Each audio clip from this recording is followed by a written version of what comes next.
Hello and welcome to Master Your Market. I'm Chris Ashmore, and today we're talking LinkedIn. It's basically the place we use for business connections. Almost everyone that we know has a profile or some kind of presence on LinkedIn, but are you making the most out of it?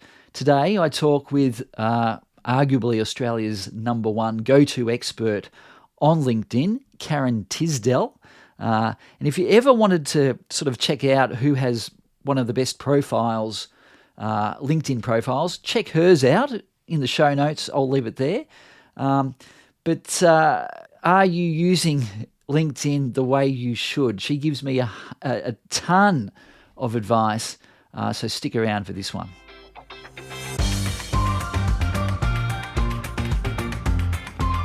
Well, Karen, firstly, welcome. I guess most people who set up their profile on LinkedIn, they do it and that's it. They've done the bare minimum and they don't revisit LinkedIn much or if at all. Would that be fair to say?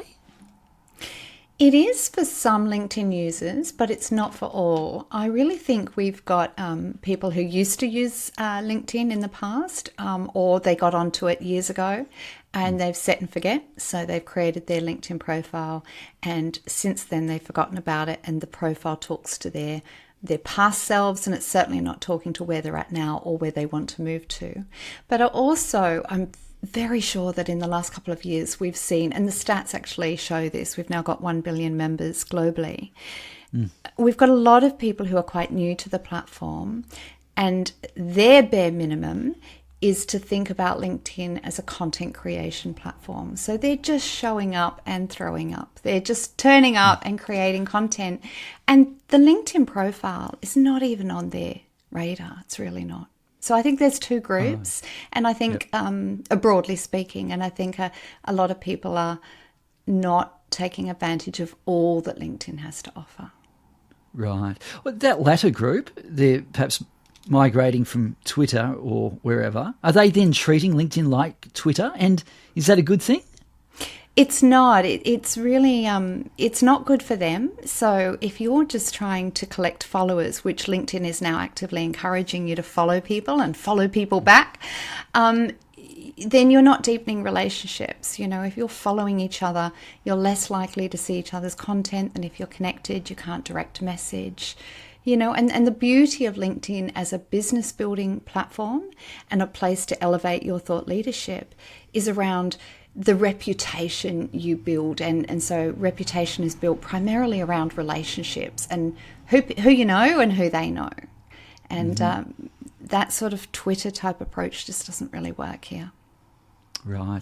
Well, for those who perhaps don't use it as much as they should or need convincing, why is LinkedIn good for, say, business experts and consultants? Because it's a place where you can search for people who can be your potential clients. And most people don't realize that. You know, a lot of people who are newer to the platform think of LinkedIn as just a place that you create content. And I think LinkedIn have deliberately shifting their branding. You know, I think LinkedIn started rebranding when Microsoft bought it, which coincided with when Facebook started charging people for advertising. So you saw a lot of thought leaders and a lot of business owners and consultants move across to LinkedIn at that time. And now we're seeing Twitter and Instagram users, or Twitter X, you know, a lot of those move across. And they're very focused on content, and they're not remembering that you can use search tools on LinkedIn, even on LinkedIn free, to find people. So we really need to think about growing our connections as a place to really start, because when you build relationships, you're essentially building an audience, you're building potential clients. Mm-hmm. Well, aside from perhaps not using it as it should be, what big mistakes do you see people doing on LinkedIn? I think the biggest mistakes is people seeing, I keep coming back to this soapbox image, and people not giving enough. The law of reciprocity is really huge on LinkedIn, and I've often wondered if it's even built into the algorithm. And I wouldn't be surprised if it is, I don't know. But we've got some of the cleverest human behavioral scientists working for LinkedIn. And they would know that if you're constantly commenting on somebody's post, when you create your own content, that person, if you're connected to them, is most likely to comment on your post. So I think the mistake I'm seeing is that people are making their profile all about them. They're making their content all about them. Look at me, I'm such a hero. And they're not turning up to serve. And when you turn up to serve and you turn up to help others and to give information and to comment on other people's posts, you really do get it back tenfold. And this is not woo-woo type stuff. I'm not about to, start talking about auras or energy here, but it's just, I really do think it's actually almost probably built into the algorithm that you really need to be giving a lot more. And it's one of the biggest mistakes I see. What do you mean exactly by giving? Is it offering suggestions or advice or information about a certain topic? Or do you start the conversation, or do you, mosey your way inside a conversation in a thread? How do you do it? Both. So when I say that a lot of people create content that's about themselves, I think a lot of people have a default of thinking about, I really want to elevate my speaking practice, so I will advertise on LinkedIn myself as a speaker. And instead, if you can just share tips around your journey as a speaker and how you've become better as a speaker and be really human. So, thinking about content as letters to your younger self and how to be helpful, or talking on topic about your expertise, giving advice, then that's really helpful. But also commenting on other people's posts. It's not enough to just create content. You need to grow an audience, and you need to give to that audience by commenting on other people's posts. And I love a 9-to-1 ratio. So comment on about 9 people's posts to every one of your own. Right. I get a bit of comparisonitis when I'm on LinkedIn, like pretty bad. I go on there and it's all these wonderful people doing all these wonderful things. They're speaking at events, they're doing this, that and the other. And it makes me balk at wanting to post something about what I'm doing, because in comparison, I'm just sitting here in my studio doing things. Should I just get over myself? Yes and no. I do think there's a lot of comparisonitis, but I think that comes back to a lot of people thinking that their content and their profile is all about them.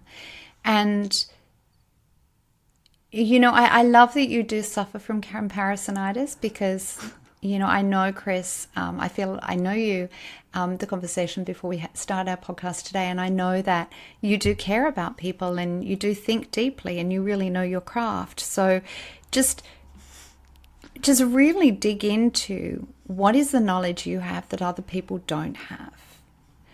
As experts, as business leaders, business owners, you've got that 10,000 hours. What are the things that you say that you think everybody knows and people go, really? So a classic example, you're talking to me before we got on this podcast about the importance of wearing headphones so I don't get feedback. And I'm like, oh, really? And you were like, yeah, don't you know that? So think about what are the really obvious things that you know that other people don't, and create content about that. So rather than look at me, I'm so amazing and this is me on a stage. Yes, you can do that. But also think about just giving tips and thinking about content as answering frequently asked questions. Right.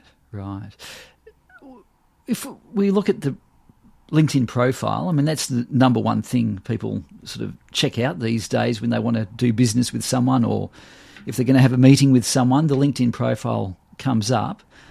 What makes a good LinkedIn profile? To really talk to your client's pain. So talk to the problems you solve and why your clients have those problems. So what are the things that are keeping your clients, your audiences awake at night? And start with that. Don't start with I am a da da da da da, and don't talk about yourself on the third person.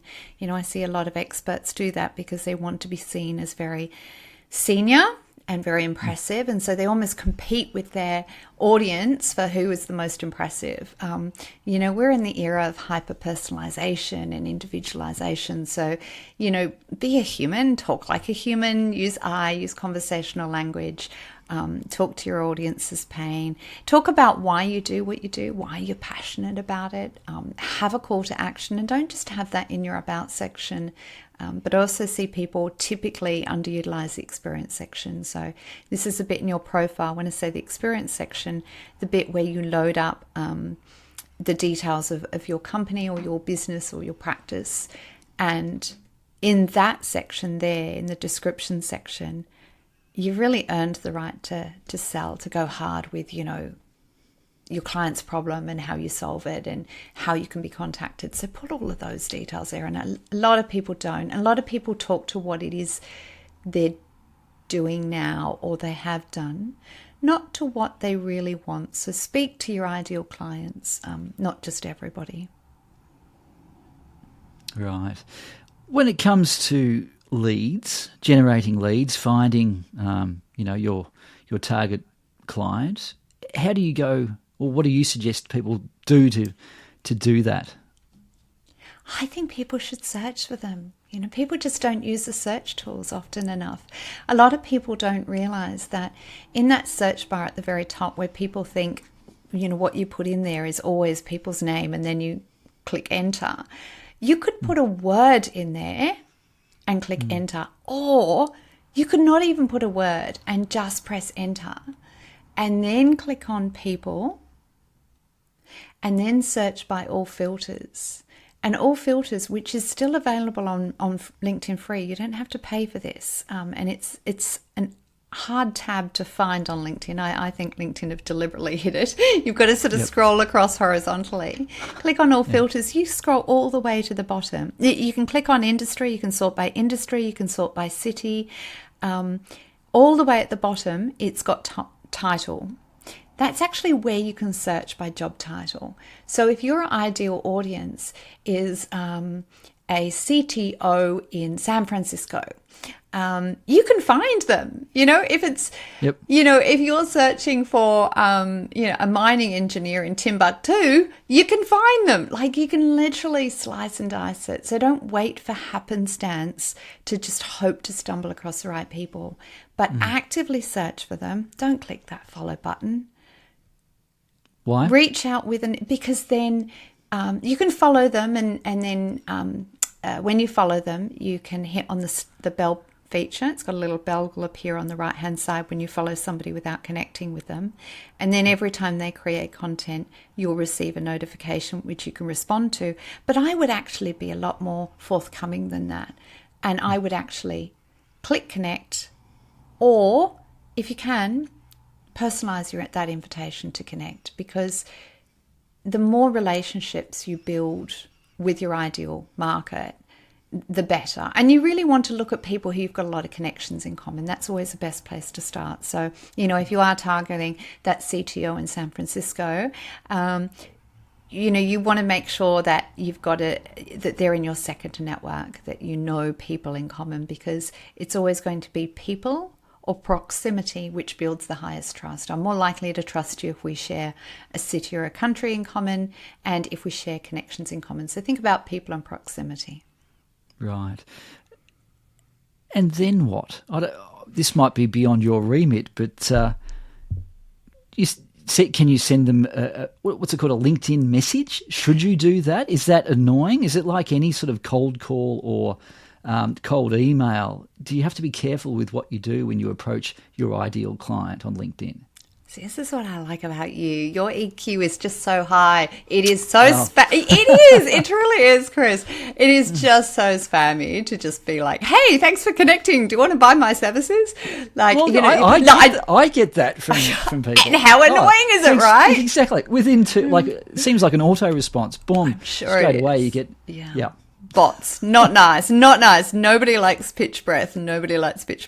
So yes, you should follow it up, but don't do it straight away. Even if you're like, oh my gosh, that's a high value prospect and they've just accepted my invite to connect. Oh, how exciting. Just bite down really hard on that excitement. and batch your activity. So you leave it. So what I like is sort of every 2 weeks is a really great cadence. Every 2 weeks, have time set aside in your diary to click on My Network and Connections and look at people who've recently accepted your invitation to connect. And then reach out with a video or a voice note. So videos are really well received from what I hear in the US. Here in Australia, people like voice notes. UK, voice and text. You can just write a note. So you could just write a note saying, thanks so much for accepting my invite to connect. I really appreciate it. And then make a note to follow up in about 4 or 5 months' time, maybe 3, but you certainly don't want to do it too soon. Think about how often you would follow up face to face if this was old school telemarketing, and kind of double that time, So it's a really slow burn on LinkedIn, and anybody tells you otherwise, it's just not true. And then choose to sort of follow up. Say 4 months later, you want to follow up with, I was just listening to this podcast, and I think you'd find it really interesting. Do you like this podcast? Are the best thing to reach out with, and I think you'd find it really interesting at about 22 minutes in. Now, I'm sending this to you, even though we've not connected, even though we've only recently connected, because I remembered you were in this industry. So remember you're in this industry, and I thought you'd find this podcast interesting at about 22 minutes. So the reason why podcasts are a really great thing is that second touch point, your first touch point being a written note, a voice note, or a video note, and I'll come back to voice note if that's okay in a second, is because podcasts are highly personalized, and you don't want to send them this is a podcast that I produce, or sorry, Chris, but you don't. No. This is a podcast that I was on. You don't want to do that, because the moment you're self-promotional, people will just switch off. In fact, they'll probably disconnect. So send them a podcast that's about the topic that you know they're interested in, and just make out like you happen to be listening to it. And you think at this point they'd find it really interesting. It's hard work. You've got to listen to all these podcasts. You've got to find them all. But it feels really personalized. There's no sales message in there. There's no question. There's no, please come back to me and let me know what you think. You're just dropping the link in the chat. I remembered you do this, thought you might find it helpful. And you've got a name at, 21 minutes in or whatever. So they show, you're really showing that personalization. And then maybe follow up quite a few months later. Again, you want to sort of look at 4, 5, 6 months later with I'm doing an event, or in your city, I wondered if you'd like to come along, or I'm attending a conference or a summit or something like that. Be great to put a face to the name. Is there any chance that you'll be there, or that you're traveling to there? Events are a really great opportunity. And again, it's just a really short note. So you want to sort of drip feed. I love voice notes on. Does that make sense? It does. Yes, it does. And I love voice notes. Video notes you can do on LinkedIn just by clicking the plus button. And as said, all of your American audience here, videos are frequently being used by sales teams now, because trust in the written word has been declining since the 1970s. And so it's really nice when you're seeing somebody and you know that message is really bespoke, and you want to keep it really short, really personalized, and you want to sandwich it, your video message, and you want to do the same for your voice notes. So voice notes, and I'll talk about sandwich in a second, but with the voice notes, once you've connected to they've accepted your invite to connect, if you just type in their name, then click on message, bottom right, and this is only on mobile. Can't do this on desktop. Oh, right. Yeah, I know, so annoying. As if desktops don't have microphones, but anyway. So only on mobile phone, and click on message, and then bottom right hand side you'll have a little voice recording note, and with a video you press on the plus. And with a sandwich, you want to start with them and you want to end with them, but in the middle of that you want to talk about yourself. So that might be Hi, Fred. Thank you so much for accepting my invitation to connect. Really appreciate it. Look, really thrilled to be connected. I can see you're in the tech space, and that's something certainly, I work with a lot. So, yeah, just really thrilled to be connected. Can see your company's doing some really great things. Look, I don't know if you looked at my profile, but if you did, you might have noticed that I'm a speaker in the tech space, and so if you ever need anything, reach out, let me know. But really just wanted to reach out and say thanks so much for accepting my invite. It's not something I take for granted. Promise I'm not going to spam you. Look forward to keeping in contact. Thanks again. Short and sweet, to the point. Yep. Starts with them, ends with them, but it mentions what you do in the middle, but it's got to feel really incidental. Yep. These are all great tips, Karen. I can imagine too that if you're posting regularly, it's not ideally, I suppose, it's not just these direct messages that they're hearing or seeing you. You're occasionally coming up, or hopefully regularly coming up in their posts somehow. Their connections also are commenting on what you're doing and what you're saying. So if you do reach out to them directly over several months, they probably are starting to become a bit aware of you. Would that be the ideal case? Yeah, it is the ideal case. I went to an event recently and somebody came up and gave me a hug, and I didn't even know them. It's like this person came up, gave me a hug, and I found myself sort of mid-embrace hugging them back going, thanks. Do I know you? And they were like, yeah, we're connected on LinkedIn. We've exchanged a couple of messages. And I'm like, wow. And your name was?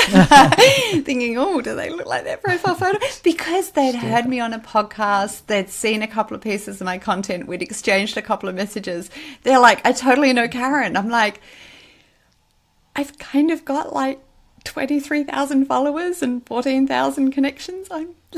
Just give me a minute. What did you say your name was? And it sounds awful, but yeah, so that it totally does breed familiarity when they see you in a lot of different places, which leads me nicely to another point, that it's not just about connecting with your ideal market. It's also about connecting with people who feed into that market. So I used an example of like a tech speaker earlier. So if you're a public speaker, connect with other speakers. If you're a software provider, connect with other people. Myself as a LinkedIn profile writer, when I first started my business, I searched on LinkedIn for who does leadership coaching, because people will often come to me when they're midway through a brand, or so who does branding and who does coaching and that sort of stuff. They're feeling a bit sort of stuck, they're not too sure, so who are your alliance partners? And as you said, and you reminded me of that when you said they can see their connections are commenting. So it's just about playing in the right pond. So you're looking at those, or connecting with those who also serve your client. Yes. Ideally. Yep. So you're in that whole ecosystem of all the people who are all around your ideal clients and your ideal industry, ideal space. And remember about people in proximity, try and sort of keep it to a city or a country, and try, just because it just has that wonderful ripple effect of people going, oh, yes, I've heard of him, I've heard of her, it just helps so much more. Mm-hmm. Well, we touched upon posts. What is a post, firstly, and what makes a good post? So a post is a short form piece of content. It can be a video, it can be a poll, it could be like a PowerPoint slide, but it must always have some wording above it. So you've got to have some words with it. You can't just put up a video and not put any words with it. So it's always words, and your maximum is quite big, but you want to stick to about some 220 words at the most, really. If you make people read too much, they'll switch off, and it's probably better to be an article being what the rest of the world would call a blog. What makes an ideal post is something that is audience focused, and to that end, I really like to write my posts, and I try and teach my clients to write posts starting with a question. Have you ever wondered how to? Because when you start your post with a question, you're actually putting yourself in your client's shoes. So the post will be more engaging. both to, it'll be more engaging to read, but it'll be easier for you to write. So have you ever wondered? What's your frequently asked question? Put that question first as a have you ever wondered? And I also think a great post ends with a question as well. And so that's where you're shifting this idea of content as being I'm standing on my soapbox and I'm telling you how amazing I am to I'm in conversation with you. I'm in dialogue. I'm the thought leader here and I'm highly sought after, but I'm here to answer your questions and I'm just a human too, you know. So you want to be real. You want to have little stories in there, but you always want to have learnings and you want to start with a question, end with a question, and don't have lots of hashtags. They just don't work on LinkedIn and they look really yucky. Right. That's old school, is it? Oh, yeah. Lots of hashtags. In fact, LinkedIn, was it last year or a year before last? I think it was a couple of years ago now. They referred to it as hashtag stuffing. They had a whole load of people move across from Instagram and people were just going mad with hashtags. And they just don't work on LinkedIn. And LinkedIn said, we don't like them and we will penalise it. Now, they haven't said that for a really long time, but it's just not a good look and it's ineffective. Right. Now, you said you can do a search for free. The tools are there. But what about Sales Navigator, something you got to pay for, or something premium like that? Is that worth it? Is it worth it? It is worth it, particularly if you have clients that are of a particular business size. So you want to be able to sort of sort by business size. So if they're in a very large multinational or something like that versus smaller companies, do you mean, or the opposite? Well, see, with LinkedIn free and premium search. So with LinkedIn free and premium, you can sort by company and industry and all that sort of thing, but you can't sort by company size. You've got no idea of the type of team. So Sales Navigator and LinkedIn Recruiter Lite is another platform, but I'm sure your clients are going to be more interested in Sales Navigator. That gives you more search filters and it's a little bit easier to use. You know, you don't have to remember, where's that all filters button? Where's that title section that Karen told me about? It's right at the bottom here. LinkedIn have almost deliberately hidden it. So it's a bit, if you're good at using LinkedIn, it'll save a few steps. But the emphasis is on being good at using LinkedIn. A metaphor or analogy I often think of is my 6'4" husband. And when many years ago, he had a motorbike license. We're going back about 20 years. It doesn't seem that long ago, but it was. About 20 years ago, he was like... we hadn't too long actually really been dating, and he went and got so I thought it was very hot, and he went and got a motorbike license, and he's a really big guy, and he was so disappointed that he had to start, according to his motorbike license, he had to start riding a 250cc. You couldn't go onto a larger motorbike. You had to start small so that you learn how to control the power. Before you could get a bigger motorbike. And he was like, this is ridiculous. I'm sitting on this tiny little bike and I keep falling, but anyway. So you've kind of got to get used to the power. You've got to get used to how to use it and really master that before you can then go up. And I think of Sales Navigators very similar. Sales Navigators, really great.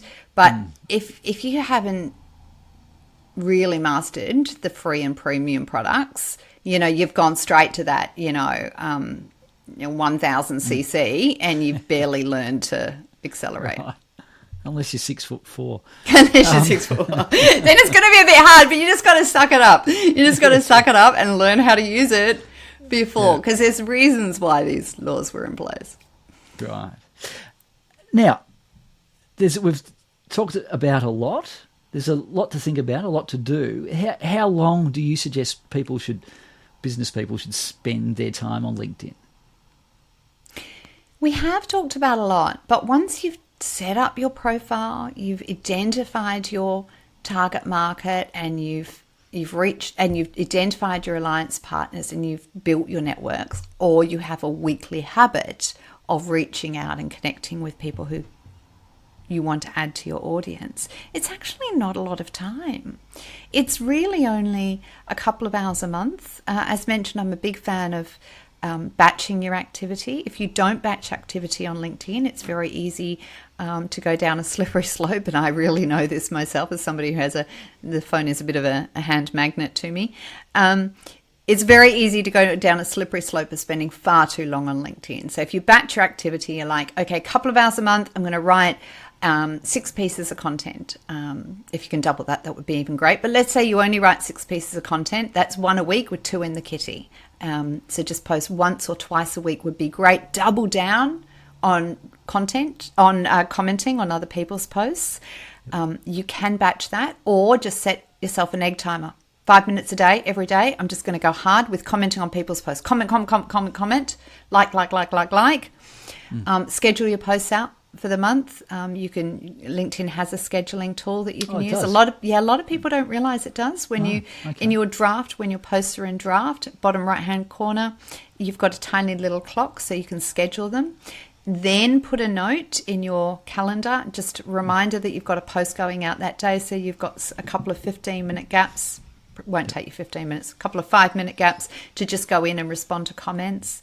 And set aside time every 2 weeks to have a look at everybody who's accepted your invites to connect and leave them videos or voice notes. I can tell you voice notes are so much quicker than writing out thanks so much for accepting my invite to connect, and as said, they're accepted. So it's really not that long. It's really an hour a week, if that.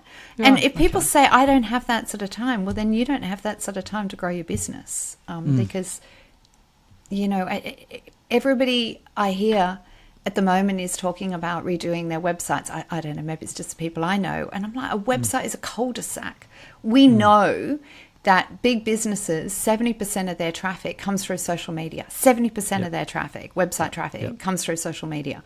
So, if you've got, say you've only got 10 employees and each employee has 700 to 1,000, say each employee has 1,000 connections, that's 10,000 brand touch prints. So, it doesn't take that long to set up properly and just dip away at it. Yeah. Well, you got to do something, and you got to work out where your target market is.